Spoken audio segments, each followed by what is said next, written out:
yet the soul of free trade is the medium of exchange. The barriers to easy payments and settlements across borders within our continent are simply unsustainable. Let me give you an example. Traders from Djibouti selling to Kenya, or traders from Kenya selling to Djibouti, have to look for US dollars. How is US dollars part of the trade between Djibouti and Kenya? Why?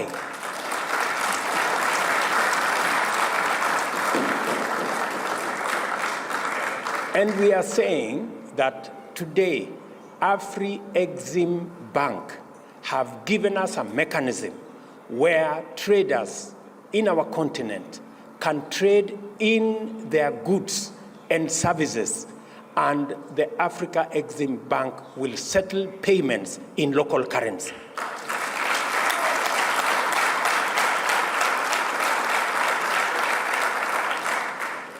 That is why Kenya champions the Pan-African payment and settlement system that is done by our own institution, the Afri-Exim Bank. Why, members? Why is it necessary for us to buy things from Djibouti and pay in dollars? Why? There is no reason. And we are not against the US dollar. We just want to trade much more freely. Let us pay in US dollars what we are buying from the US.